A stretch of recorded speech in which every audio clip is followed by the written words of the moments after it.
We're happy to see. You're on. Who's on? I'm on? Everybody's on. We're recording. Okay. Oh, dope.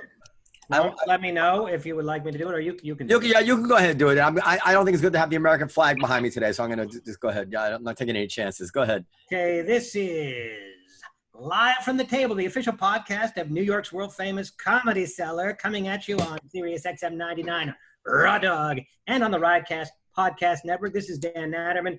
With me, the owner of the world-famous Comedy Cellar, Mr. Noam Dworman, coming to us from his estate in Westchester County. And boy, what a show would we have today. It's going to be a hot one, folks. So buckle up.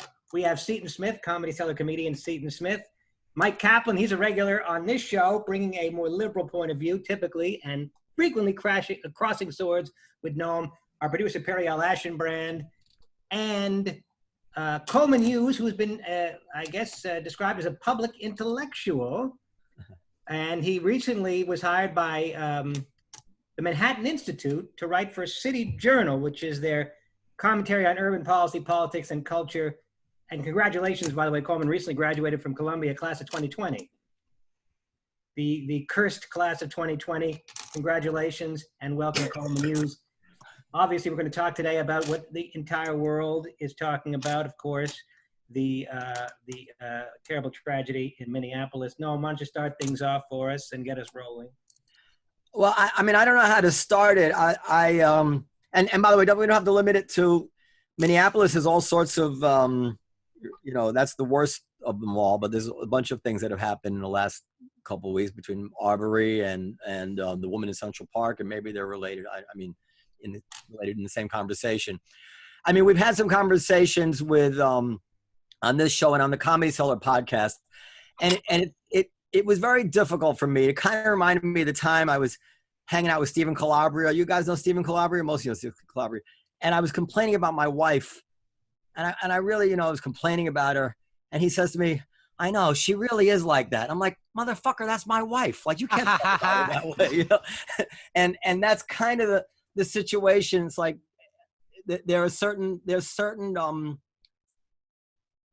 things that just can't come out of a white mouth right now, for the most part.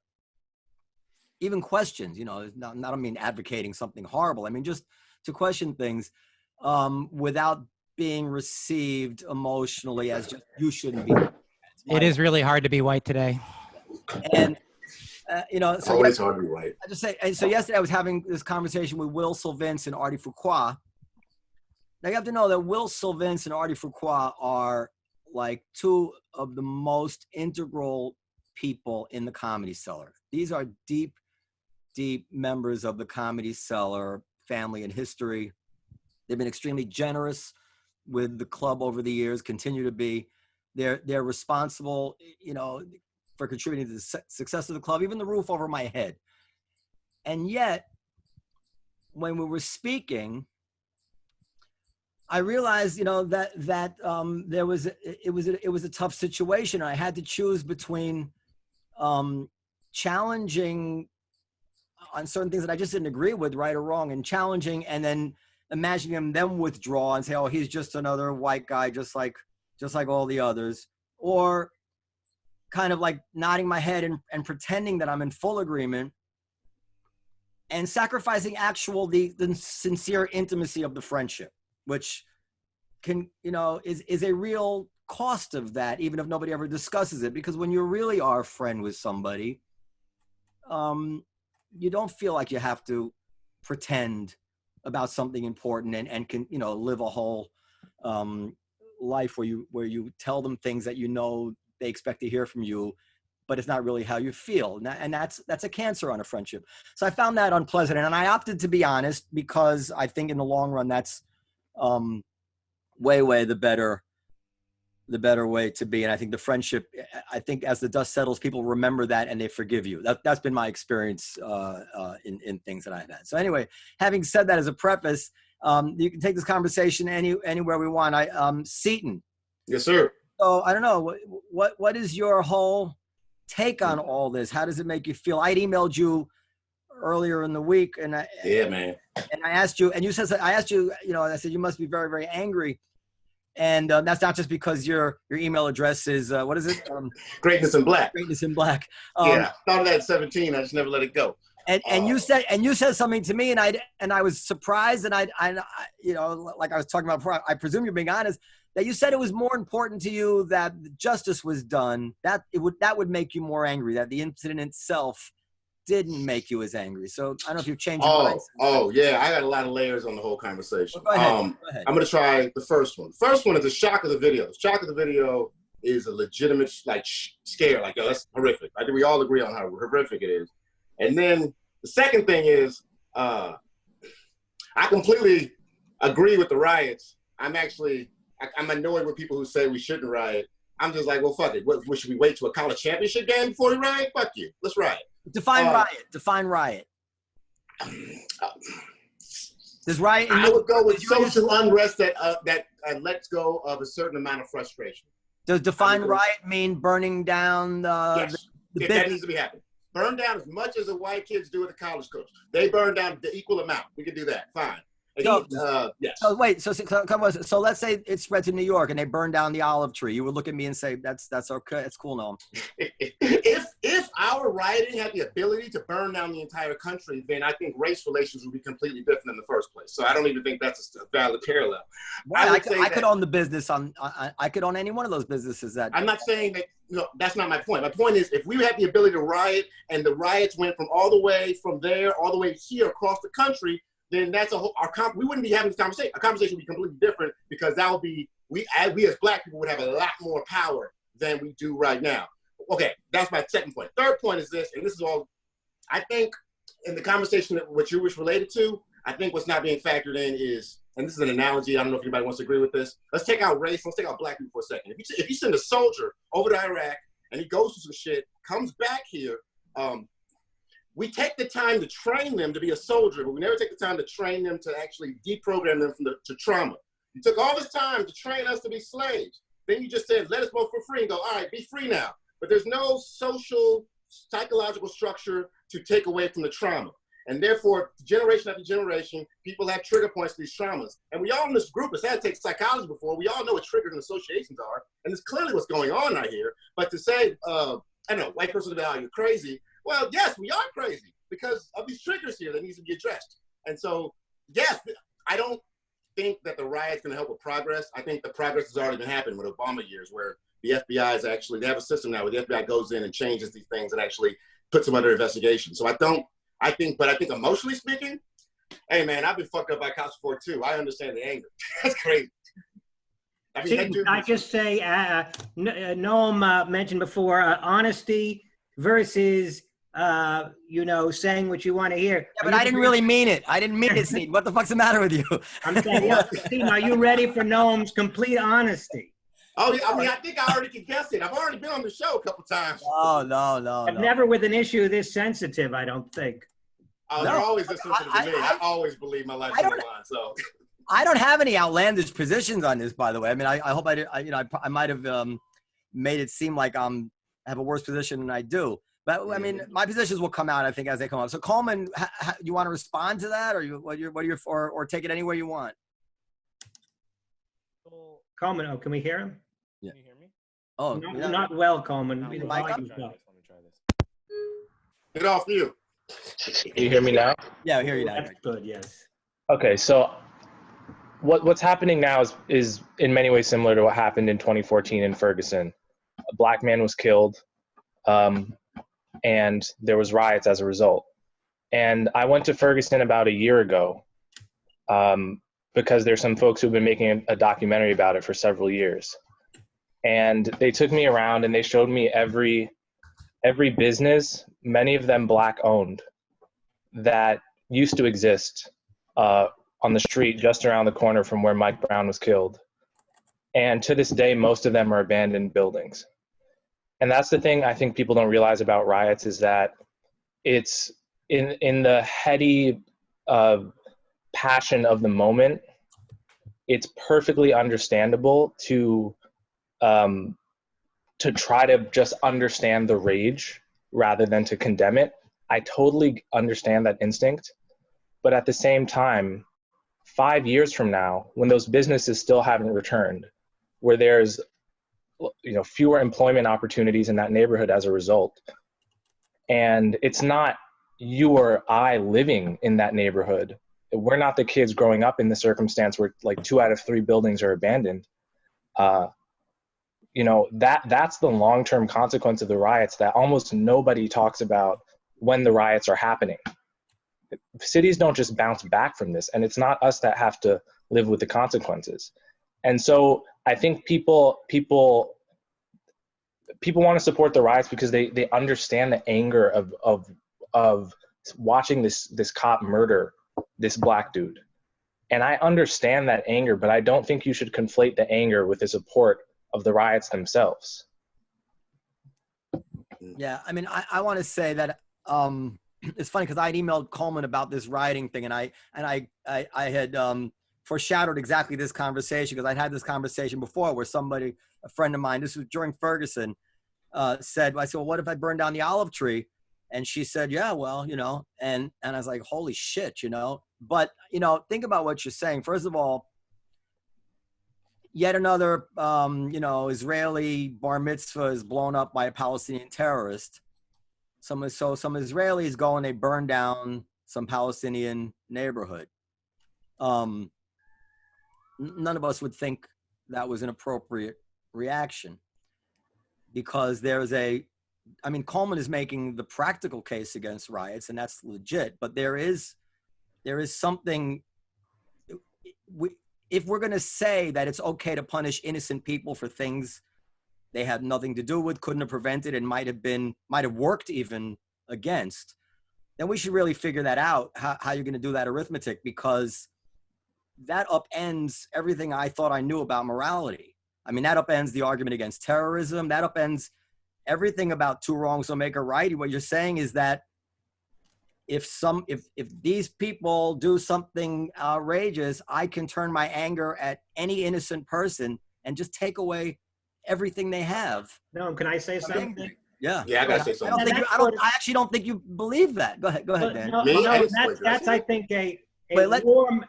If you think of it in terms of a war, as some people might, then the ends justify the means, just like you might agree with the Hiroshima bombing. Even in war, that's not allowed. Even in war, that's not allowed. What do you think of the morality of the Hiroshima bombing? Yeah, but many people think that was wrong. But war, you are not allowed to target civilians in a war. But go ahead, Seaton. Okay, here's my point. I didn't say I agree with the riots. I said I understand where they're coming from. When you put a bunch of negative energy to a situation, a bunch of negative energy is going to bounce back. And that being said, I'm going to go on a bigger level. I personally don't agree that the police should exist in the way it does. I don't believe in our justice system. And when I say I don't believe in justice. I think the term justice is a dark part of the human mind that's all about revenge. And revenge begets more revenge, begets more revenge. Every time I see somebody that gets justice, they get horrible things happen for them. They become more of a criminal, their family gets more messed up, and the economy gets more messed up. I don't believe in the prison system. Plus, the prison system was created after slavery. So we have the biggest slavery system in the world before, and now we have the biggest prison system in the world, which is also no coincidence. So I don't believe in I don't believe in justice. But if you're going to go around shooting black people, they're going to act out and go crazy too, just like every other group of people. I mean, one more thing I gotta say, have you noticed that our police force policy is similar to all our international policies? They go and they go into a country and they take over and they kill people and then they just stay there for a while. And anybody who acts up against the new regime, our ghetto policy and our Afghan policy is the same. And I'm done now. So let's get Mike Kaplan. Now, Mike is like a woke white guy, and if he's like most woke white guys I know, he's read about black people in books. So what do you want to say, Mike? Damn. Noam, thank you for that introduction. I think you have been very fair and measured, fair and balanced, I might even say.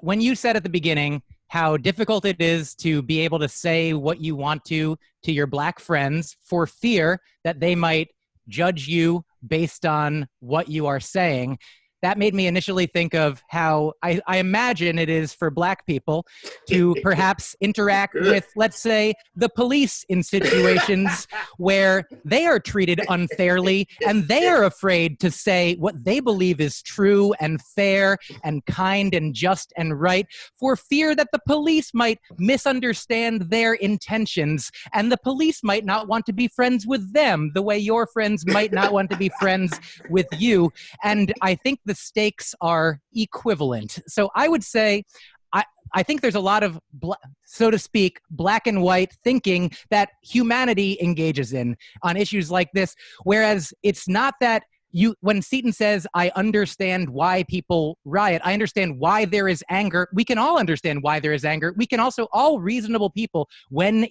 in safety, in a reasonable place, I think most people that we know and care about, regardless of your political beliefs, would say, I would prefer there to be fewer buildings burned down, fewer people harmed, fewer innocent people harmed, of course. And so what is the cause? What is the root? Why did people start rioting in this situation? Because how do we get to the root of the problem, which in this case was a man murdering another man, which is a thing that has happened like this and has roots going back so far as, 1619, the origins of our country. And I know you might be saying, well, okay, but where are we now? How do we move forward from here now? But you're starting in the middle. You're starting in the middle by saying, like, what if they burn down my building? Well, then let's try to make it so that there aren't as many people doing things that make people be so angry. It's not a measured decision to burn down a building. Hold on. I'm not starting in the middle. I'm starting from the,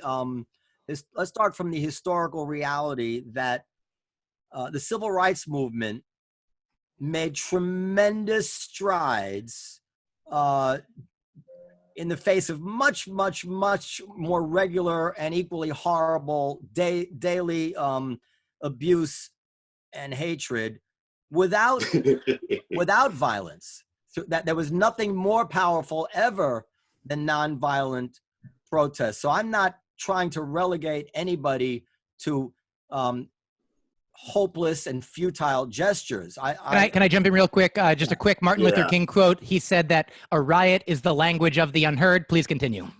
He may have said that. But okay, he said that. He said that in the one time in '67, but there's literally 10 years of him giving the same speech about why nonviolence is the way to go. So I think that's cherry picking. For sure.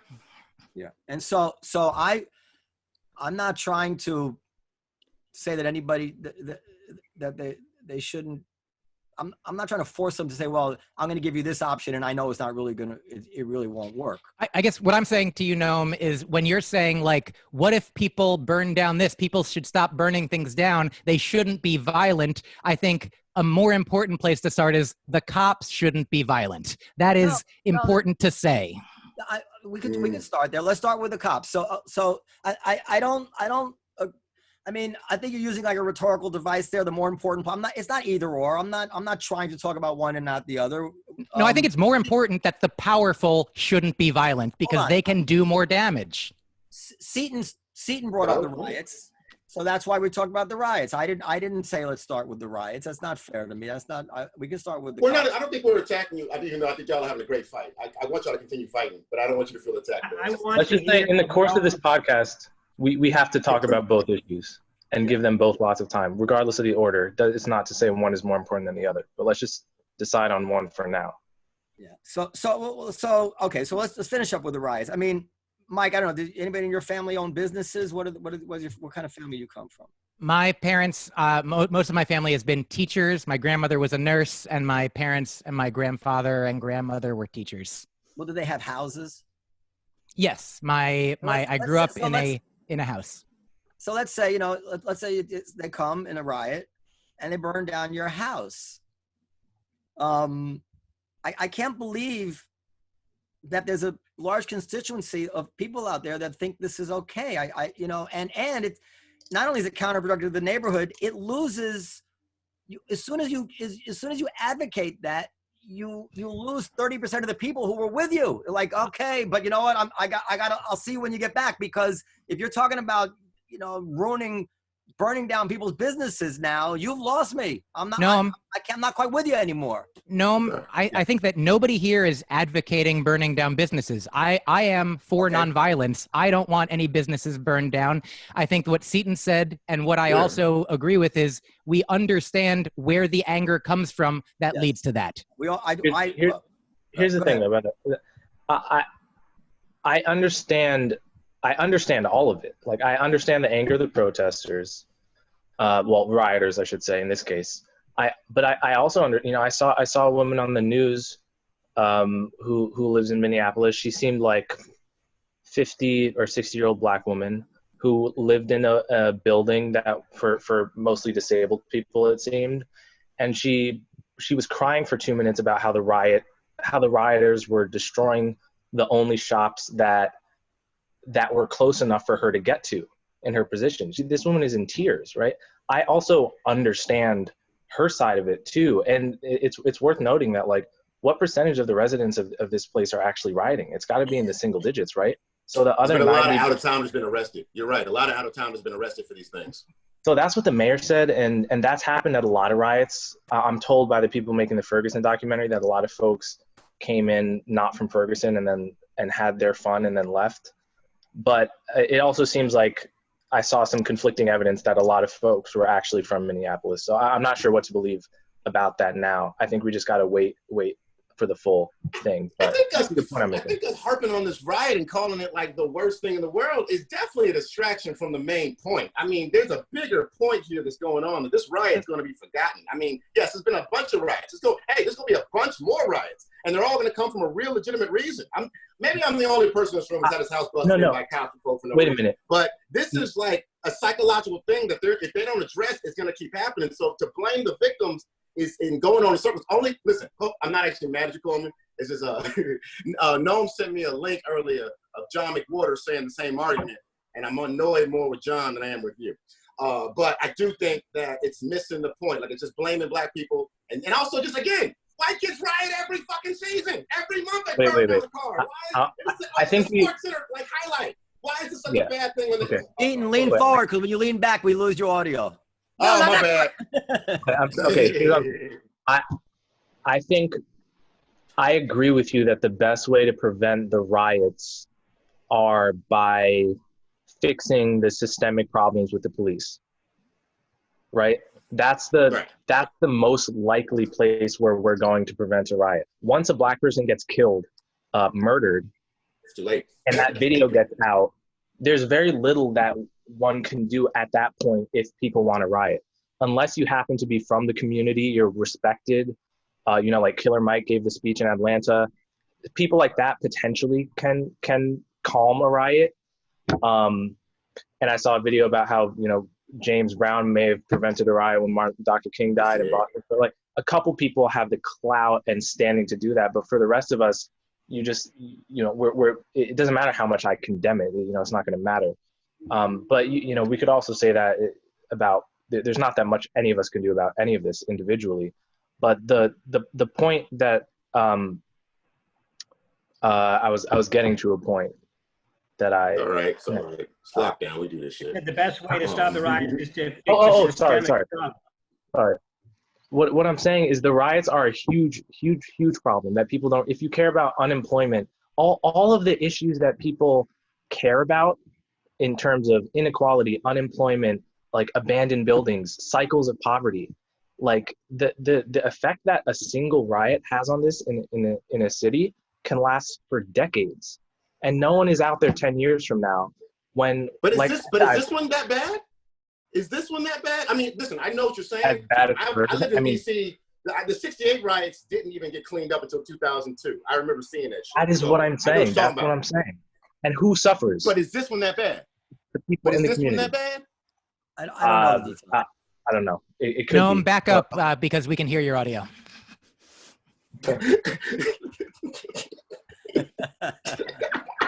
That's one, Mike. That's good. I want to say one other. Mike won nothing. There's about 100 people who get killed unarmed by the cops every year. And last year last year was a little under 100, and 9 of them were black. 19 of them were white. And if you adjust for population, you find that a black person is somewhat more likely to suffer that fate than a white person is. But overall, the numbers are very low. Every single one of them is a tragedy. May I question those numbers? May I question those numbers? Only because if you look at all the videos where cops say one story and the video tends to always say there's another story. So, like, for example, the South Carolina dude. Remember that dude who got shot 8 times in the back, and then the cop shot him, and then he dropped the gun right next to him and said, I had to shoot him because he was armed. So, like, that is only scary. That only because that exists, and that has happened a lot, that the statistic thing bothers me. Here's another thing that bothers me about the statistics, is that they say more black people create more crimes. That's where more cops are there. But the fact that more laws are created geared towards black people seems to also be forgotten a lot. I hate that phrase, but it always is forgotten. For example, guns aren't allowed in cities. That started with black people in the 60s. Crack versus cocaine. Crack and cocaine are literally the same thing. You got that whole popular drug. The war on drugs in general, which replaced the Jim Crow laws. These are all laws that are specifically and gained and compounded to get black people. And then, you can put a gun on them and plant them and shoot them. So, I mean, I'm sure we all know all this stuff right now, but I don't believe those statistics. It's scary. Go ahead. So let me share some of the statistics that I've seen, because this is kind of where I get into trouble, which is that, we're not here to play it safe, Noam. So go ahead. Get in trouble. Tell me your point.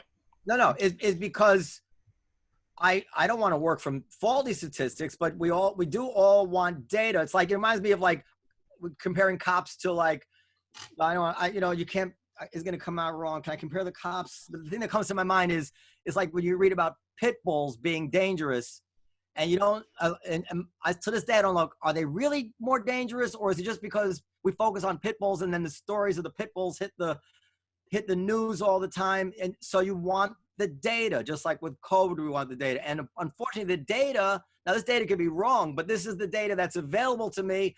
And if there's other data, I really want to see it. I've asked Periel to find it, whatever, and she sends me, poetry. But anyway, excuse NPR. Okay, come on. NPR. Wait, tell me what it is. No, tell me. Can you see it? No, just tell me what the study is. Oh, NPR new study says white police officers are not more likely to shoot minority suspects. That was an NPR. And then a couple years ago, there was an article in the Sunday Times by a black guy from Harvard, who I recall from the article said it was the most surprising finding in his career, which found that although police are much more likely, and you can see it here, if you can see it, to use hands with black people, 17% more likely, push into a wall, 18% more likely, use pepper spray, 25% more likely, although there was 5 cases as opposed to 4, but we're less likely to shoot black people than white people. So these are the stats that are out there, and it's very difficult. Can I ask a question? I got to ask. I didn't get to see that. Follow up. Was that question that article stated that black police are less likely to shoot black people, or they have shot less black people? What was that? Coleman, you can answer. Coleman more familiar with it. Roland Fryer, he looked at a huge database of police shootings. I think, what was it, national, or was it just in city Houston? And he tried to compare apples to apples in every case and see how likely the cops are to shoot a black suspect versus a white suspect in the same scenario using the whole aggregate data. He found that black cops were more likely to put their hands on a black suspect, rough him up, but less likely to actually pull a trigger. And that was the result he called the most surprising in his career. I got to look more into that. I'm very curious. I'm curious. I want to know if it is Houston or if it's national. And I also want to know, again, about what exactly stats are writing down. Because, again, the cops have been proven to plant guns on motherfuckers like the entire time as a policy. So I can't agree with their words, because not everything, but most of what they're doing is showing that they, and here's the thing too, none of them, well, I'm glad the cops are finally coming out and apologize. But this 90% of this whole thing is relationship, and also it's that whole justice system thing. So I don't know. Can I? I also don't think this answers my question about the compounding of laws that are addressed towards black people. That actually doesn't apply to that at all, but go ahead. I just wanted to offer, like, the part of them being more likely to use force is also, a large problem that like in the past day, like with some of the videos that I've been seeing, like where police are just like shoving like hard people like out of their way, like small people, women, all genders of people. Like this is I mean, it seems like the way that, like when we were talking about the way that soldiers are trained, the way that the police are trained or aren't trained, like what goes into becoming a police officer, what is in a person who wants to be a police officer, why do they want to be, and what are their thoughts about like protecting and serving the community. Like a mile from my house, at the Barclays Center last night, I heard sirens all night. There were, I mean, it's the videos coming out of it. It's horrifying that like of the people who are, I don't know what happened before, but every video that I've seen where somebody's like, I just like a cop said, get out of the way. And then immediately like shoved people and they hit their heads. They're in the hospital. They're like, it doesn't, it's mind boggling. Like what is happening in the police? Yeah. Back to your whole pit bull analogy. Let me put one more thing. That's what they are. They're pit bulls who aren't managed well. Go ahead, Noam. Hold on. Let me read one more thing into the record, and then so this was in New York Magazine. It was referencing the Washington Post study on this stuff. This was during the time that Kaepernick was kneeling. It says, the Post has indeed found that there's a strikingly consistent number of fatal police shootings each year, close to 1,000 people of all races. But that figure includes the armed and the unarmed. Fatal police shootings of the unarmed, the issue Kaepernick and Reed cite, are far fewer. In the first 6 months of this year, for example, I suppose that was 2018, the Post found a total of 27 fatal shootings of unarmed people, of which black men constituted 7. There are 22 million black men in America. If an African-American is not armed, the chance that he'll be killed by the police in any recent year is 0.00006%. If a black man is carrying a weapon, the chance is 0.00075, which is too many, but it seems to me important to get the scale of this right. Our perceptions are not reality. Now, this is where, and this comes to the thing, like, I'm not saying the perceptions are not reality, but perceptions can be, I mean, I don't even know what the perception is. Between a perfect situation, a slight problem, a medium problem, and the problem we seem to think we have, the truth could be anywhere in that range. And I think that right now, if you want to go on record and say out loud, are we sure it's quite as bad as we think it is? Even to say that is not to say that there's not a problem, can get you in trouble. And so Coleman sent me, he was doing some research on this, and I can play it. I played it yesterday. There's almost an identical incident. It's on video, and I can show it right here, of a white guy who is, I mean, it's identical. He's held underneath a policeman by his knee, on his neck, I think, or on his head, and he dies in Dallas. Never even was in the news. It never. But there's a lot of black murders that are not in the news either. So that's actually, I don't know, that's a good example of why of like specificity. Oh wait, I'm sorry. I'm gonna say. Go ahead. Well, I guess what we're saying. I mean, so just to be clear, what I've always felt, and it bears out my experience in life, and it makes sense to me, is the following: that the cops treat black people like shit, and that the sadistic cop has an easy time of it. You arrest the guy, he's in the back of the police car, you kick the shit out of him, and when he comes out, you say he was resisting arrest. And I've seen with my own eyes black friends of mine literally be picked out by the cops, and the cop assumed that they were the guy who the police had been called about, and just have him right up against the car. And I had to say, no, it's that. And I've seen this, and I believe it, and it makes common sense to me. What I've never been sold on is that the cop who shoots somebody in front of everybody with the cameras rolling and is likely to have just woke up that day and said, I'm going to murder somebody today. And I've always felt that much, much more likely when a trigger is pulled to shoot to kill, that is a situation of panic or mistake, actually thought you saw the gun or whatever it is, because like I said, because the hateful sadist has a much more clever way to get his rocks off than by getting arrested, having to turn it in. What do you say in this case in Minneapolis, where a gun was not used, but a knee was used on the neck? What do you think Officer Chauvin's intentions were? I mean, he's been accused of assassinating, murdering with intent, but I imagine you believe that certainly was not his intention. Who are you asking? You, Noam Dworman. No, I thought his intention, and believe me, I'm not mitigating the intention here. I thought his intention was a sadistic torture. I don't think he thought the guy was going to drop dead, because I think he's done this many, many times before.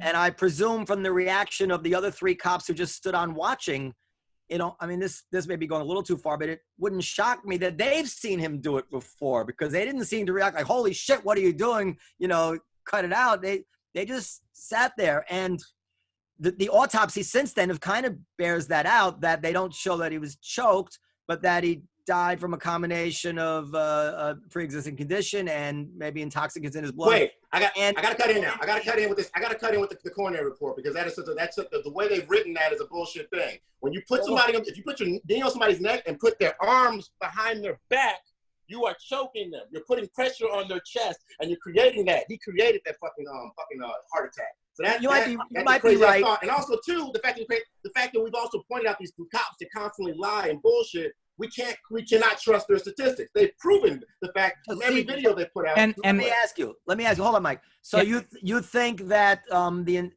intention of the cop there was to hold him down until he died? And this is my I'm asking you serious. I'm explaining this. No, I'm explaining. This is what makes black people mad. You're taking so much time to figure out his intention. And can't ask me. No. And you've already dismissed all the rioters. You've dismissed all these other thugs as being bad people. And I'm just saying that. I'm just saying. Here's my point. I answered only because Dan asked me. The same kind of love you got for this dude should be the love we have for all the sides. We need to see all. But nobody has any love for this. Nobody has any love for this dude. We're trying to assess whether this was cold-blooded, premeditated murder or manslaughter that's relevant to the punishment that this man is going to receive, and it's also relevant to just overall to the question of the cops' intentions. And we're happy. But that's not the point. Here's the thing. And we're also happy.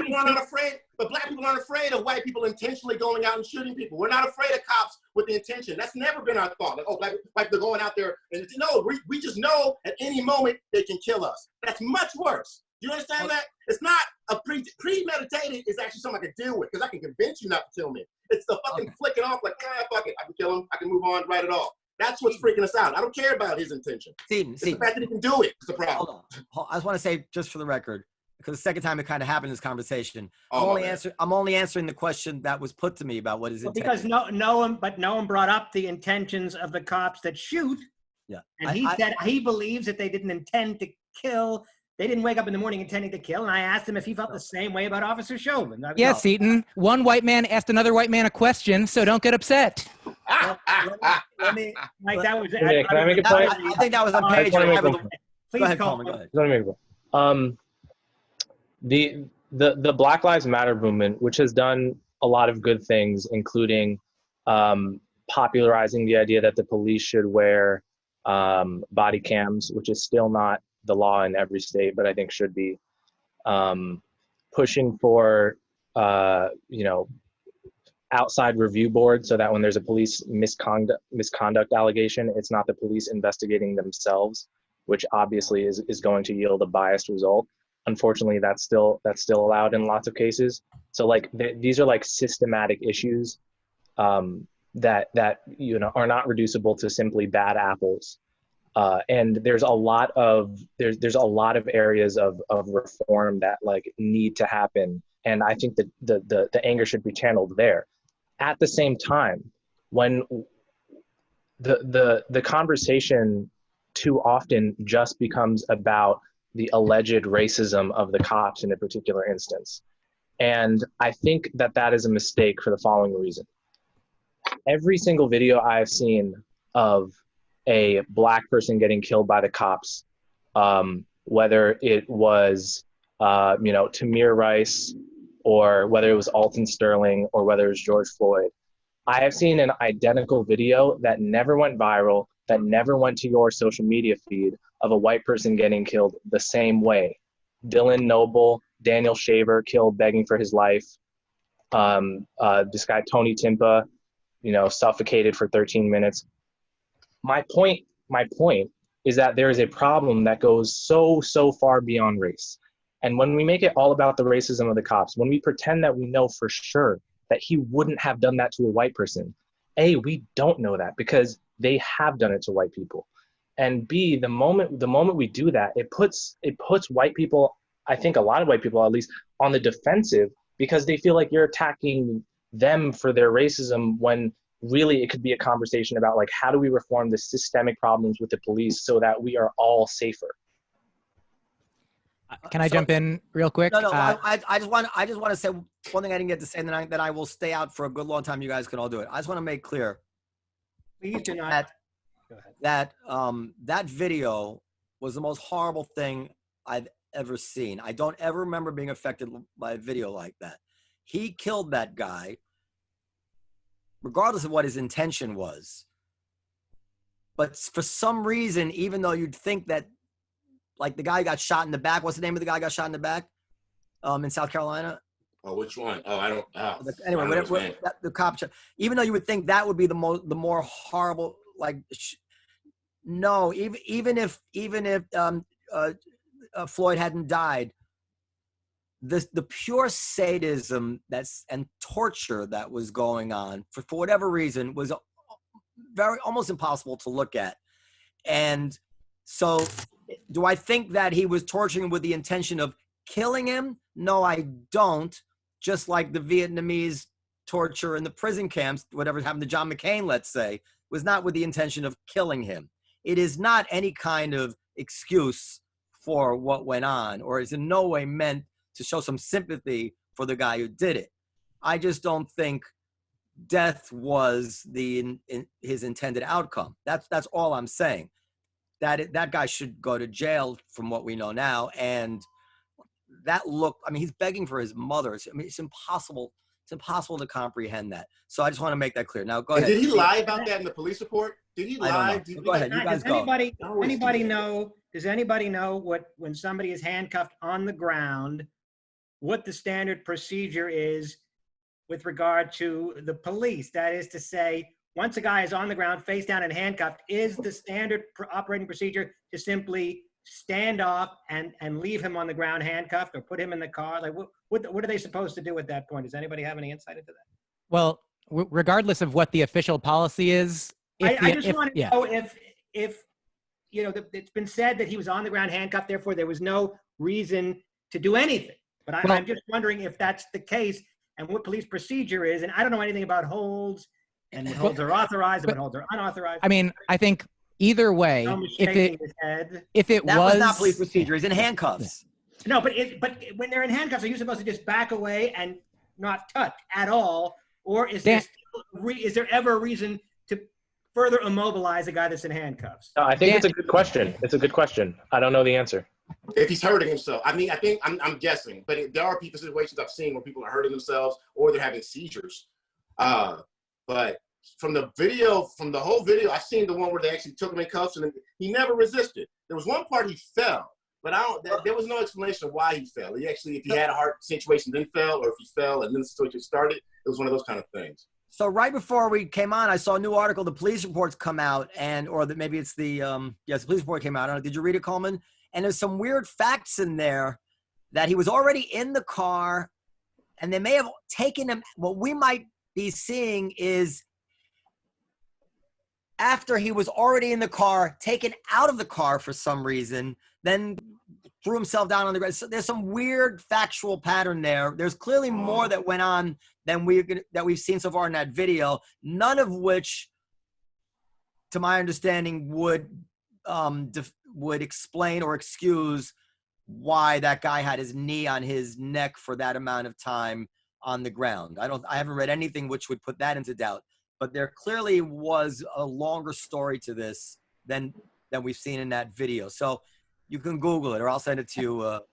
afterwards. So, all right, so Coleman brought up what, like a really important question is, how do we know that this was racism, Seaton? I think that these are questions that I don't know for me if they're important. The fact that it happened and it's happened so much with no real hope of ending, it sounds legitimately like this. That's what it is. It's one of those, like, we all are sitting there, all of us Americans sitting there like, God, it sucks. And none of us know how to stop that shit. That creates a riot. In a country of 200 million people, unfortunately, the answer to your question, I think, is it probably won't stop any more than freak accidents will stop or the occasional airline crash will stop. It won't. Oh, yeah, you're right. I'm just saying, it won't stop. You have a country of funny analogy. I'm sorry. I'm just saying, slavery and a random clay trash. No, but wait a minute. To defend Dan a little bit, if you at least the NYPD has kept stats for a long time on unarmed civilians killed by the cops, and it has been going down steadily for decades. It's way less than it was in the 70s and 80s. So it's not. Again, there's a video of a dude in South Carolina putting a gun next to a dude he just shot. So these stats are proving over and over again to be iffy, at the least iffy. Okay, I mean, I think four dudes watch a dude kill another dude on the ground, and those dudes wrote more stats. So I'm just saying that our stat motherfuckers are a little questionable.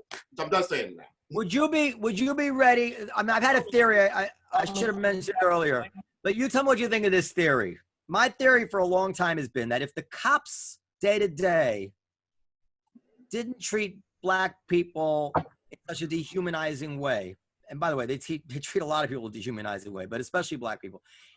If they hadn't built up all that resentment from the day-to-day black treatment, that the treatment that you've had, the treatment that people we know have had, that I believe when these shootings happened, black people would say, well, I know the cops, they're usually pretty fair. This guy must be a bad apple. I think that much of what we see in the reaction to these shootings is the resentment of all the day-to-day indignities that the cops dish out. I've always felt that way. What do you think? I think, again, it's still much more deeper. I think it's the laws that have been put in the black community that are I mean, yes, I think it's part of that. I think it's over and over dignity, but it's a systematic structure of black people do this specifically, so let's make this outlawed, which has been chronicled throughout our history. I mean, again, the two big ones, which is the guns and the crack. Guns and cocaine. I've met so many white people who do cocaine and they're fine in life. And then they're fine in the sense of they're not going to jail. They're just let go. You say that like someone who didn't live through New York during the crack epidemic in the 90s. I mean, I know white people do, and black people do cocaine, but crack was something different altogether. I mean, even Spike Lee did a whole movie, where that was a big theme in it. And it wasn't just like a bunch of people in their living room passing around cocaine. It was crack houses, lives being ruined. It was serious. I'm not saying the drugs weren't ruined, but again, the crack. Why is the opioid crisis being handled different than the crack epidemic? Then, why? Those people are being treated like a motherfucker, different. No, on that I actually agree with you. That I agree with you. What I don't agree with you on is that treating crack different than cocaine was a racial thing. But I do think that you're absolutely right. That was written down during Clinton's. That was literally put in an article. I mean, the Clinton's administration released that. Go ahead. Wait a minute. But I do think, I do believe that if it was black people dying of opioids as white people have been dying, you would see a different reaction. I do think that's my gut tells me that you're right about that. But go ahead, Coleman. Coleman had something to say. I was just going to say, the laws that penalized crack heavily were very popular amongst black people at the time. It's hard to find a black politician who wasn't in favor of them, in fact. I agree. I'm not saying it's right. And those people end up being sort of vindicated, but at the time, a lot of the push was coming from the black community. These are the same? Okay, all right. The thing with crack, and this is insidious, and this is just what I think happened, is that people generalized. Now, I knew this wasn't true. Just there was a guy who used to manage the Comedy Cellar before your time. His name was, and he was from Guyana, and he was the #1 student in the history of Guyana or something. He got the highest score in the history of they give like a standardized test there, and he got the highest score in the history of that test. And he came over. We were friends. He used to manage my band. Then he became manager of the Comedy Cellar. He was very, very like a goody two shoes, and he wound up a crack addict. And his life was ruined, and the way the story played, he's still alive, we're still friends, but the way the story played out was tragic. So I'm aware that what I'm about to say is not true, but I think that people in their ignorance conflated crack abuse with the criminal element. And for that reason, didn't feel sorry for these people whose lives were being ruined by crack. I don't want to say it's racism based out of hate of race, but it was race ignorance for sure, and a lack of curiosity maybe to be sure of that thing. And the opioid thing, it's like, oh, these are wholesome white people dying of crack. Holy shit, let's set up a flag, you know? So whole different world now. Yeah. So I actually really truly deeply agree with you about that. So we conflate that. We have cops, we have the drug policies, we have the crazy economic thing, and just crazy pressure. But I don't want to get in a rant, but I'm just saying that, like, you know, that's why people go crazy and riot, because it's just a lot of shit. And it's like, how do you start? And Noam, when you were talking earlier about like the motivations of this particular police officer, whether he was intending to murder the man or whether he was simply intending to sadistically torture the man, like those are both, I think we all agree, those are both bad motivations. And whether the person is black or white, we don't want the police treating anybody like that. Of course, our country has systemic racism that makes many problems worse for black people that come out differently for white people. But in this case in particular, like, aren't there laws that say, like, if you kill someone in the commission of a crime, like if you're committing a bank robbery, even if you're the getaway driver in certain places, if somebody kills somebody on the inside, you can go to jail for murder, even if you didn't do it. Now, this man, even if he wasn't intending to murder this guy, he was clearly breaking the law, violating this person's rights, assaulting this person.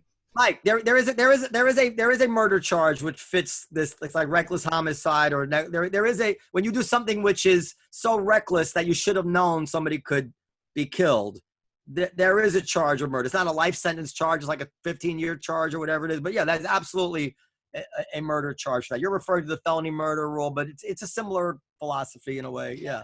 Oh, yes. So I'm just saying that in this particular case, like, it doesn't matter to me so much. I think, like Seaton was saying, like, was he intending to murder the man, or was he only intending to sadistically torture the man? Like, those are so close that I complete. You know what, them. Mike? Can I say something? And maybe after I say it, we'll all notice it. There is always tendency to say it doesn't really matter, blah blah blah blah blah blah. But I don't think that's right. I think everything does matter.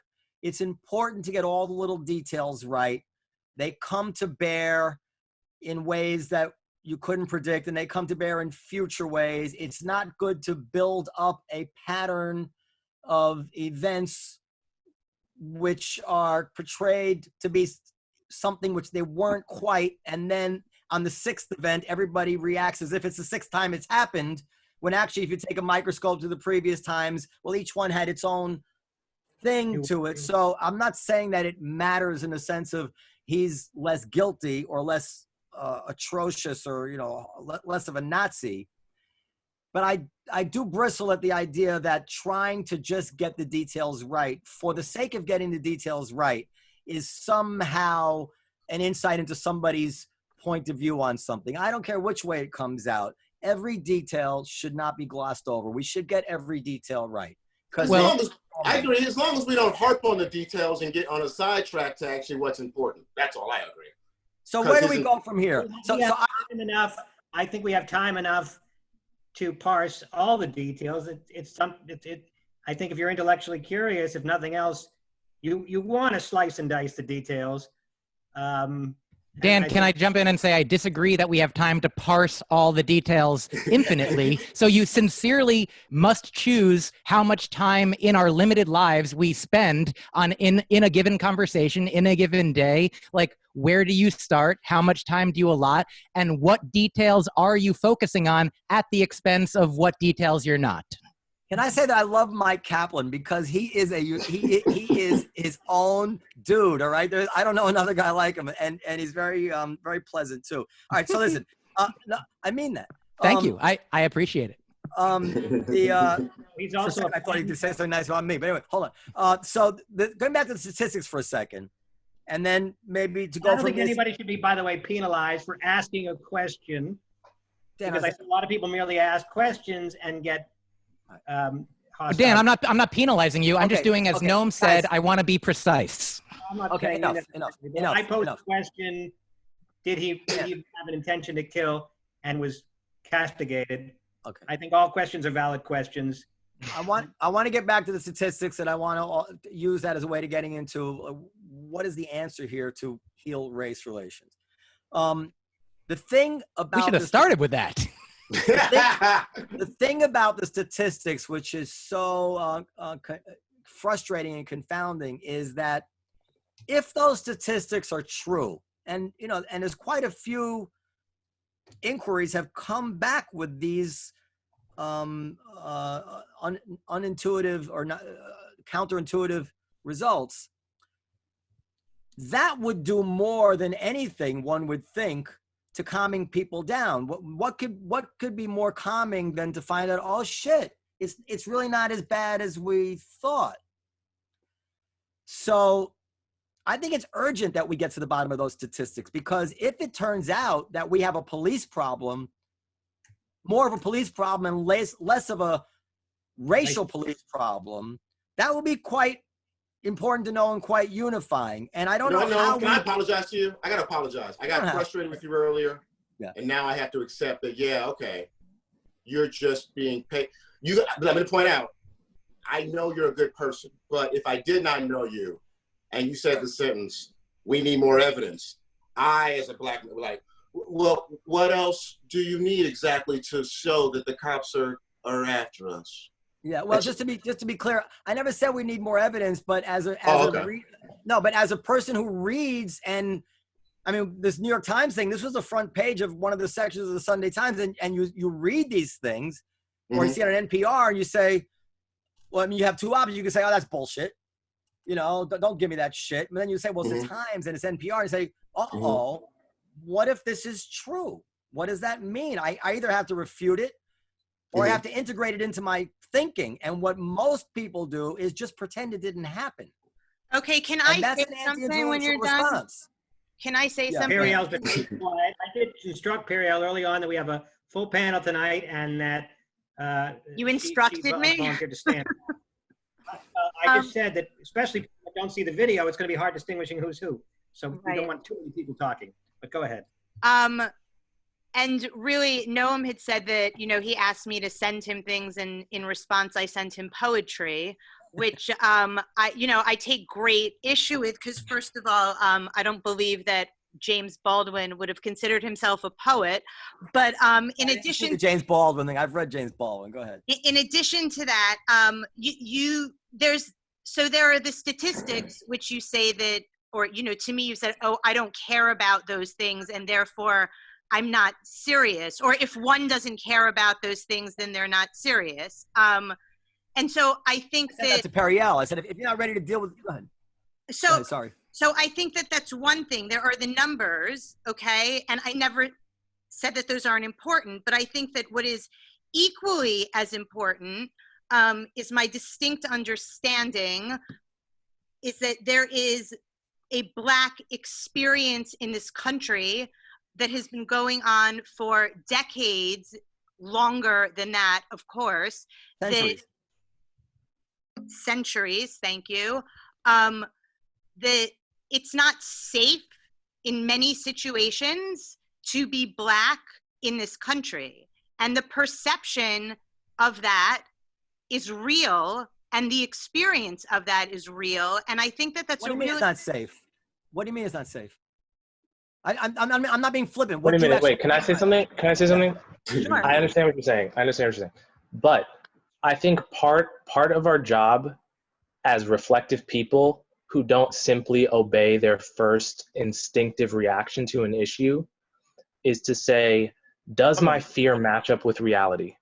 And in order to do that, you have to look at the numbers. If you are afraid of plane crashes, which a lot of people are, and then you look at how likely you are to die of a plane crash, that can actually have an effect on how fearful you are. Like, you should be much more fearful driving in a car. That's like, you know, I guess it's sort of common knowledge. Fair enough, but Here's another example. That's even better example. Jihadist terrorism. A lot of people are, you know, more on the American right, have made claims about how afraid they are of jihadist terror, or even better in Europe when the bombs were going off in France in 2015. And if you actually look at how likely you are to be killed by a jihadist, it's very, very low. And it matters that we don't exaggerate those risks, because A, you make people paranoid when they should not be, and then the reaction to it becomes its own issue to deal with. So Periel, let me say. So the reason I asked you about unsafe, and I really don't want to bring up this issue, but I don't see any way to not bring it up in at least in a. Well, I can answer you. Let me just say what I want to say. The like 25 black guys were shot in Chicago, I think 1 week, and even during the pandemic. It is extremely, it's 10 times or something more, or 8 times more unsafe to be black in America than white. But unfortunately and tragically, it is not because of the treatment by whites. And so when you want to bring up that black people feel unsafe in America, I wanted to know what you mean feel unsafe when they walk down the street and they see white people, or feel unsafe because they live in violent neighborhoods. Like, what do you mean? I'm talking specifically about white people. Well, that's where the numbers are crucial, because you know there's a kidnapping in Iowa, and now my wife won't let the kids walk to the bus stop. This is actually true. She heard some story about some kids that got picked up waiting for the school bus in Iowa. She will not let our kids take the school bus. And the only argument I can make to her is, sweetheart, I know you hear these stories on the news, but here's the actual data. It's just that every story gets gets a headline. Noam, what else can I say to her other than that? Noam, I really feel like your kids should not be going to school during a pandemic. I think you should be keeping them inside. And I do just want to say one nice thing to you, for sure. I'm very grateful to be here in this conversation. I always am. And I'm certainly aligned with Periel and her thinking a lot of the time. And also, it was funny that you said she sent you poetry. That was a very funny thing. It certainly rubbed off hanging out with a lot of comedians. And Dan Naturman, what you said was very funny as well, when you were like, Periel, don't speak because we won't be able to tell whose voice is whose. Periel's voice is the most different she should be the only one speaking. By the way, for you listeners at home, Periel is black. I can say that about. Oh, yeah. Mike, that's not a good point. That's a great point. Periel's voice is the most distinct. Maybe I just enjoy insulting her, and I need to look within. But Seaton, you want to say something? Yeah. Seaton, if you could be dictator of America for 10 years, dictator, and the only thing you wanted to do was at the end of that 10 years, you wanted to fix the race problem in America. And you do it in a moral and decent way. What would you do? Where would you start? What would you actually I'd remove the police department, the justice system, the school system. I'd make universal health care. I'd teach kids how to actually make money. And I'd actually figure out a new way of justice. That's it. So let's start with the first one. We'd have no police. I had to figure out I don't know how to transition to that point, but no, I don't think, like I said, I don't think justice is a valid form of actual human society. I think it's a flawed form. I think there's a point. There's been evidence of smaller tribes. There's one tribe, I want to say South America or is Africa, I apologize. But it was one when one villager fucked up, did something horrible, all the villagers would put him in the middle, and every villager would sit down and tell him one good thing about him before, so get him to just fucking change his mind. All we do now is when somebody fucks up, we just tell them how horrible they are, then we throw them in a cage, and then we curse at them, and then we treat them like shit, and we expect them to come back in society and to be good people. So no, I think justice is actually a flawed premise. And that's why right now, that's one whole idea about of course, the cops try to create justice on black people, but then black people want more justice to get these riots, and now other black people are mad at those black people, and there's just nothing. Everybody's looking for justice, and nobody's ever going to be satisfied. So I don't like justice. Are you familiar with, I think it's restorative justice? I remember watching Wyatt Cenac's show on HBO, Problem Areas, and it's amazing. He covers, like, in the first season, it's all about, you know, racial injustice, and every episode from a different angle. And there was one particular episode where they sat down with an older couple whose daughter had been killed by her boyfriend or her ex-boyfriend, who had been maybe drunk, angry, whatever it was. And he had been sentenced to, I think, what would have been 40 years in jail. And then they, through a program of restorative justice, they sat down with him. They don't want him, like, they know that he is sorry. They know that, like, it doesn't bring their daughter back. And so they sat down with him and had, like, these, you know, sort of therapeutic sessions wherein, like, that he was then, I think, now only in jail for 20 years because, and they all, the parents of the dead woman were, like, came out of this feeling, you know, happier as much as they could with being able to connect with this person. So in situations where that is possible, like, so many people whose children have been killed, like, don't want the death penalty even for the person that killed their loved one, because they don't want violence to beget violence. They don't want the grief to beget more grief. So, I mean, certainly, I don't know how we get to no prisons, no mass incarceration, no police, but it's certainly incremental. It's not like make them disappear immediately, but definitely one step at a time. One more thing, Mike. One more thing, harping on that. I don't know if y'all read Outliers. I'm sure everybody in the circle has read Outliers. But I was just reading that chapter about the Hatfields and the McCoys. There was a whole trend of white people killing each other, white people all over this justice stuff. So I just want to also harp on the point of, like, black people killing black people. Yeah, but white people kill each other for years, much more. So that's just the culture of guns in our country is a bigger problem. But again, justice is the main course. I was just going to say, I think we need the police. But I think we conflate police and prisons. Those are two different things. We can have a robust and well-trained and, you know, a lot of police, you know, part of the reason they can be so awful is because they're overworked. Like, there are not enough of them to police a certain neighborhood, so they're not sleeping enough. And even the better half of cops, you know, on overwork can sort of mess up. So, like, having police is one thing. Prison is a different thing. Our sentences are longer than, you know, the vast majority of European countries, and it does very little to deter crime.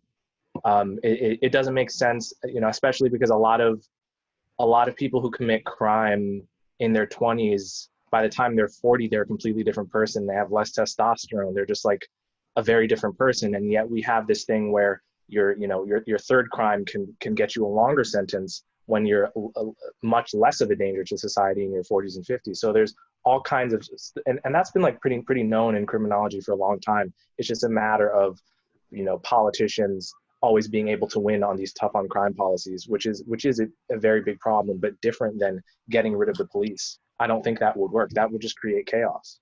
Coleman, I'm not saying do it today. How would you fix dictator Coleman? Well, dictator Hughes, how would you fix race relations in America? I couldn't fix race relations in America, but what I would do is I would legalize weed, so that cop, you know, because it just creates so many problems. I would decriminalize probably all drugs unless I got a really compelling argument for with one of the more dangerous ones why it should remain criminal. I would, you know, mandate police body cams. I would try to create independent outside review boards, not like civilian review boards where it's like Joe Schmo telling a cop with 20/20 hindsight what he should have done, but like experts that have no like ties to the police, adjudicating them, that are independent. So and I mean, that's what those are the immediate things that I would do on the police issue specifically. Ooh, the fire department. They would be they're not in the police, and they would be very, I think, measured and objective. Also, maybe we have it be like prison be like the Israeli military. Like everybody goes to prison from 18 to a couple of years later, and then they come out when they're less likely to offend. You know, like everyone should have a service job, everyone should go to prison, and then we'd make prison a little nicer.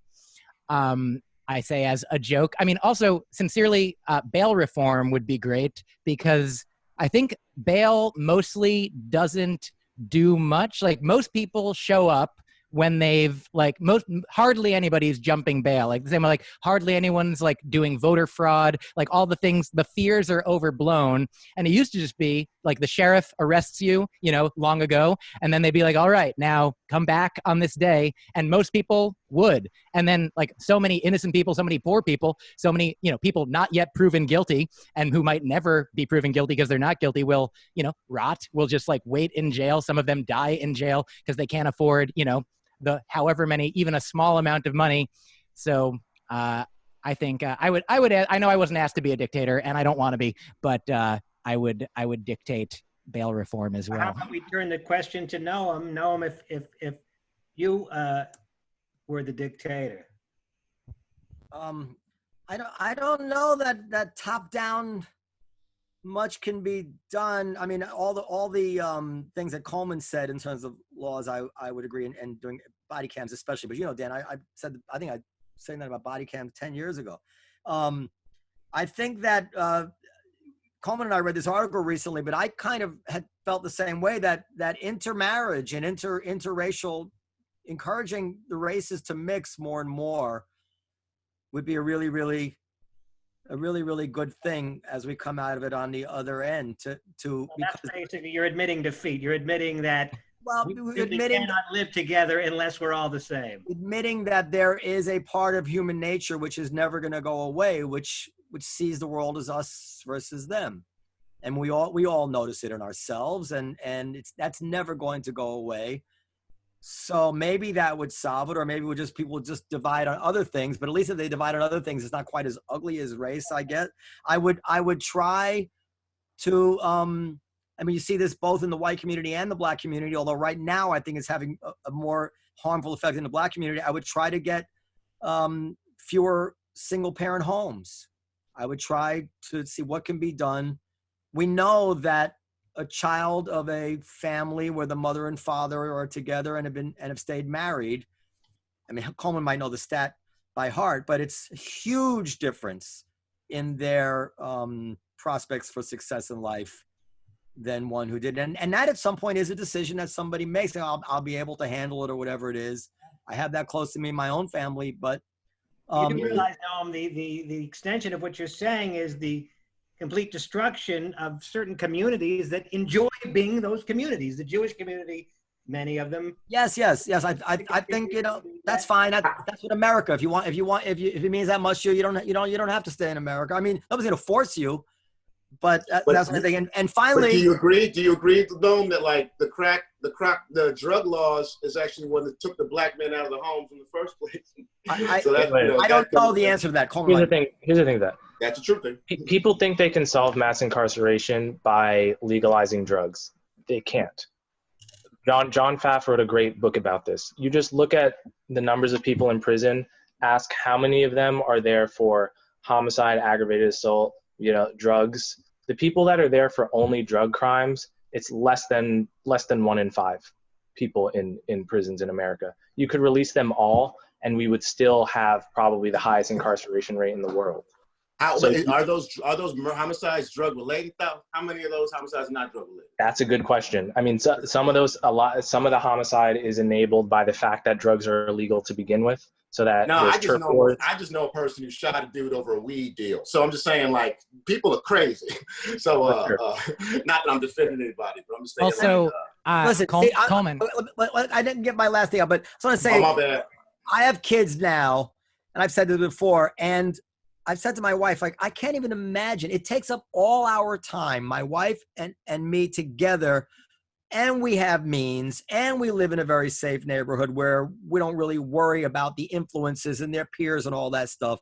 And still, I know if I didn't devote if I didn't see parenthood as basically a full-time job, my kids would be sacrificed. They would not do their homework. They wouldn't amount to anything.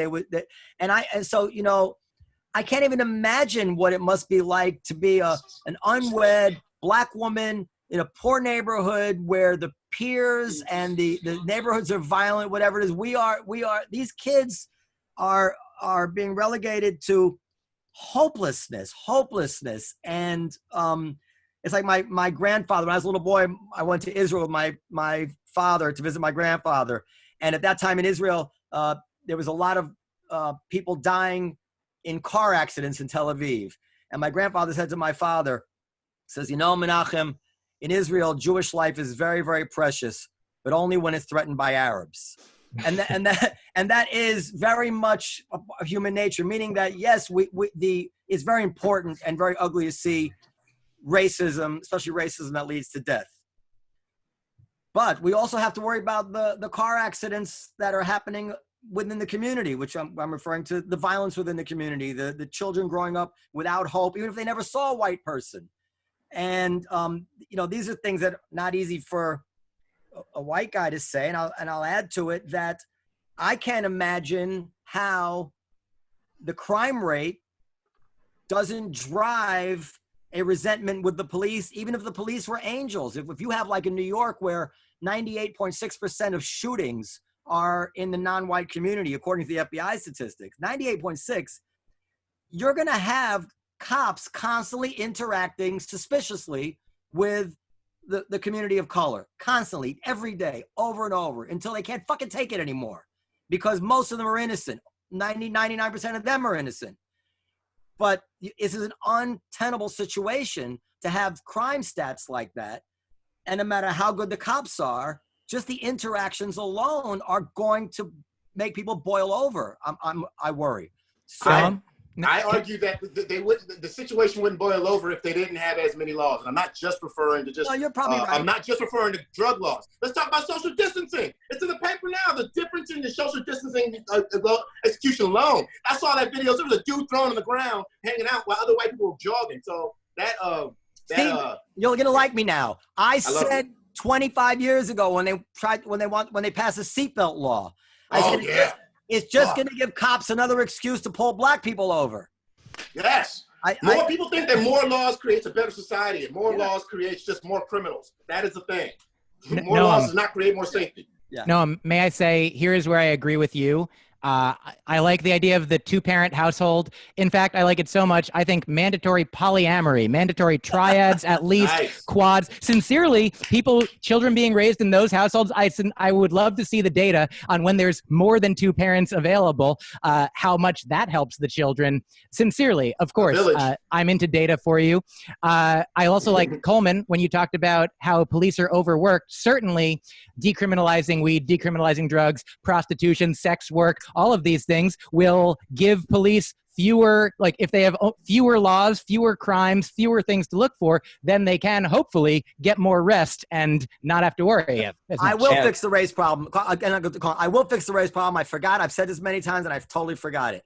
There should be mandatory 2 years public service, not necessarily military, but with it, you know, a draft where all Americans are thrown in together, Black, white, Asian, whatever it is, and get to know each other and get to build real relationships with people other than themselves, I believe. Because one of the problems with even discussing this stuff often is that the people discussing it have no common love for each other. They just don't. And Black people need to get to know white people just as much as white people need to get to know Black people and understand that. I teased Mike, but I do feel that way. It's not just that they're just not something you read about in the papers and in books, you know? And I do notice that a lot of really, really woke people, they actually have very few close relationships with anybody that they're fighting for. They don't really have deep relationships with Black friends and stuff. Do you have data on that, Noam? No, I said I noticed. I would notice that. I would say it's a lot easier in America to not talk to a Black person than it is to not know about white people. I know a lot more Black people who know white people just as a rule. We got to know where y'all are at all times. And white people will be like, are there Black people in the room? So that's There's a little bit of a difference there. Coleman nodded no at national service, and he also wanted to say something. Go ahead. I just don't. I hate the idea that I wouldn't get to choose how to spend 2 years of my life. But Yeah. I said I'm a dictator, so that's why I did it. Yeah. Well, there are a lot of people in prison who don't get to decide as well what they do with a few years of their life. That's not the same thing because they committed a crime to get there. Not Some everyone of them- in prison. He's a comedian. Yeah, exactly. Some of them did. Some of them had a gun thrown on them by a cop. It's true. Not everything that I say is backed by data as well. So go ahead, Coleman. You want to say something else, I think. I was gonna say, this. You said, with the overworked police officers, we take them off of these petty drug cases that are literally solving nothing, and they would have time to actually focus on their jobs. And one of their most important jobs is solving homicides and violent crimes. And there are places in this country where the majority of homicides go unsolved. And by the majority, I mean like in the worst, most dangerous neighborhoods in Chicago, there are estimates sometimes of over 90% of murders going unsolved. So, quick question. So basically, if there were no police, they would solve about the same number of crimes as with the police. No, there'd be more crimes. And what percent of those homicides are of black people? Almost 100%. Yes, let's be clear. Bunch of white people down around the country too. Let's not lie. We just don't talk about it very much, but they're shooting each other constantly too. Yes, but okay. So if you look at it, look at what is the number one cause of death for black men. Let's see, 24. Black men, 24. Number one cause of death, according to the CDC, is homicide. Yes. That is not true. That is not true of white men, Hispanic men. In fact, it's worse than that because the number one cause of death for black men in their 20s, American black men kills more than numbers 2 through 10 on that same list. So it's just like it's completely focused on this one demographic. It's even an age-based thing. Like it's 15 to early 30s with a focus on the 20s. And I hated being 24, nigga. I ain't gonna lie to you. I hated it. I hated every second of it. I hated how cops fucked with me. I remember one time, this random cop story since we're just hanging out. I remember one time I was coming from work. It was about 2 a.m. I walked right outside of the hotel. I was working at a hotel. I had my hoodie on. I remember this plainclothes cop car pulled out. 5 dudes jumped out of this car and fucking grabbed me. And they put my head off. And they were like, oh, that's not you. And they were like, get a haircut. And just kind of pushed me and told me to move on. I know it's not a horrible police story. It's just one of those, it happens all the time. I just got to get used to it. No, Don't bury the lead, though. I think that's serious. That's exactly my point. I think that's very serious. Because for those few minutes, whatever it is, your entire body, all your vital signs are on at maximum. Yes. And it's angering. And then, go ahead. I was just saying, and when these neighborhoods where 90% of murders are going unsolved, even when the cops are trying to do their jobs and are doing it well, if you have a neighborhood that's been over-policed on petty drug crime and situations where people's hair has been grabbed and the detective comes asking questions, you have no reason to believe that these people really care about you, that they have your best interests at heart, that when they say they're going to put you in witness protection and protect you, that they're actually going to make good on that promise. And that all contributes to why the crime rate is so high in some of these places. What about having the police live in the communities? Is there any data on that? I don't know that I've seen data on that, but anecdotally, yeah, like the best detectives are the ones that know people by name, know business owners by name, are respected and trusted. They know who to talk to. They have confidential informants. What do you think about making an effort to increase a black presence in the police force? Do you think that's a solution? Well, they tried that in the 40s, so. Yeah. I mean, a lot of places have done that already. Yeah, in the 60s too. I don't know. I mean, I haven't seen so much evidence that black cops are any different than white cops. Yeah, but the incidents are less hard to watch.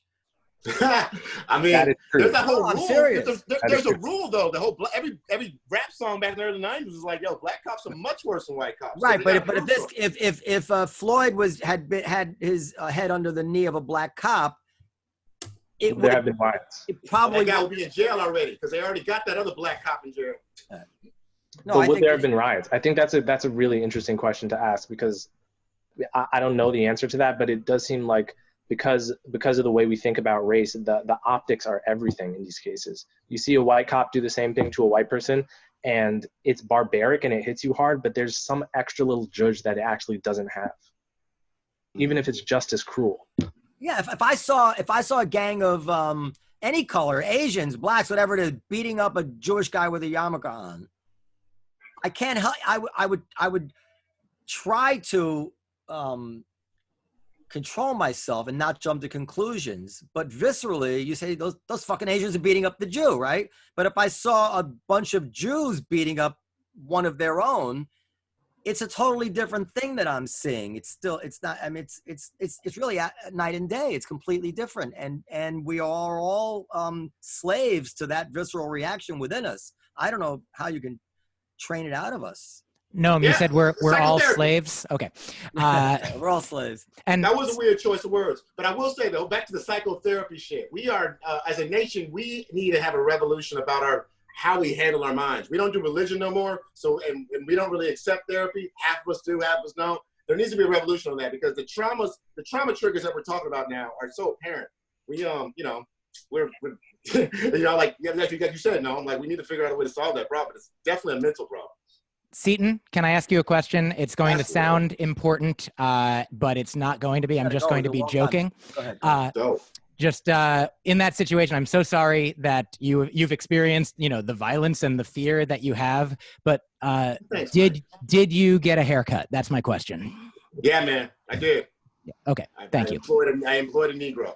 And, I had him come over, and yeah, man, I actually want this. I kind of want my barber to come to my house. I'm sick of going to barbershops like this.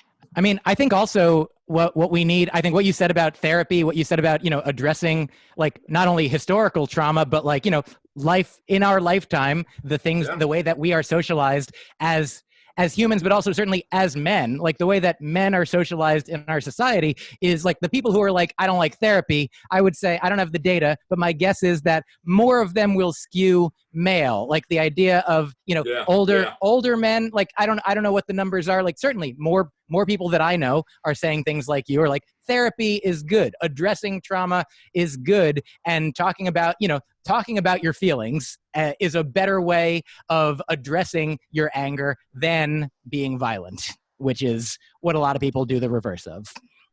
Yeah, man. Yeah.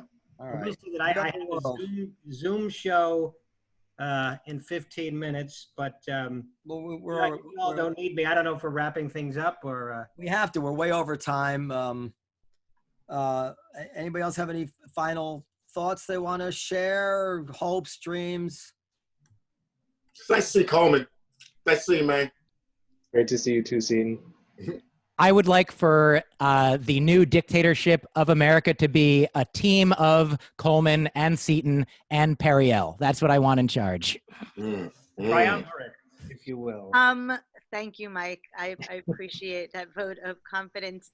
Can we share Mike and Seaton's new album information? Do we have? Yes, of course we can. Certainly. Yeah. I have it here. So this is you don't want to get that off there. This is Seaton Smith's new album, the comedy, the Lockdown Special. Available where? YouTube.com. Seaton Smith. Available YouTube.com. Mike Kaplan, aka that's a dove on his head. Oh yeah. Peace sign. And what a shock that this would be woke comedy.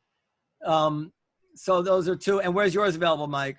You can download on iTunes. You can stream it wherever you stream albums. You're listening to this, I believe, if you search for my name and AKA, you will find it. And don't forget to read all of Coleman Hughes' articles at City Journal. Is it Coleman? Yes. Well, are you no longer writing for Quillette? No, no longer. You haven't told me anything. We're friends, aren't we? You never mentioned it to me. And Noam, what do you have against birds? Nothing. Also, Coleman, you tell me about that privately. Coleman has a podcast as well, Conversations with Coleman. Conversations with Coleman. And anything. I kind of wish we were all hanging out because I don't really want this to end, but we have to end. No, we'll see each other again in person. Don't worry, man. Racism's not going to end. We can talk again. Well, I believe I think that racism, yeah, there's no cure for it. It has to be managed, like diabetes. But that's Well, what I think I have to say that I think the overwhelming majority of people of every color, even if they have certain views, chauvinistic views about their people, I don't want my son to marry one, whatever it is, are abhor racial violence like this. I think it's very little constituency in 2020 for wanting to see anybody hurt, beaten up, horribly mistreated based on their race. And it pains me that this is becoming kind of the rap on America. I think it's deeply unfair without regard to the problems within the police department. I think America is by no means a collection of mostly bad people. I really don't. I think if you don't address, I think the lack of addressing them after slavery this whole time, I think saying apology, just apologizing is not the solution. I think there's more of a systematic structure thing. And that's why the bad reputation is. Well, then Dictator Smith ought to have some better suggestions, because that was my question. How do you address it? That's more amazing things. Getting rid of the police. I was in a certain way calling that issue. Like, okay, you say we should address it. We've wasted our time. We haven't done it. Like, okay, what would you do? It's not the answers are not that apparent. That's all I'm saying. Yeah. Eliminate all the bullshit laws that are ticky-tack laws that are putting black people in the position they are, which I've said 1,000 times, and it's been going on. Okay. And most of the violence is coming from men, so let's just put women in charge of everything, and I think let's try that for a while. That's not a bad idea. Good call. Okay, also you can send comments and suggestions to podcast@comedycellar.com. Tell us what you like, what you don't like about the podcast, and who you might want to see on, who you might want to see back. Do you want to see Mike Kaplan back on? Well, that's all. We can't read your mind. So we'll see you next time. We have Howie Mandel will be with us, I believe, on the next show. Is that right, Periel? I think there's a briefcase, and you get to decide whether you want Howie Mandel or a different person. Yes, Howie will be on. With Howie Mandel will be a little bit less charged, but hopefully. And follow us on @LiveFromTheTable on Instagram. All right, everybody. See you next time. Thank you, guys. Thank you. Good night. Whoops.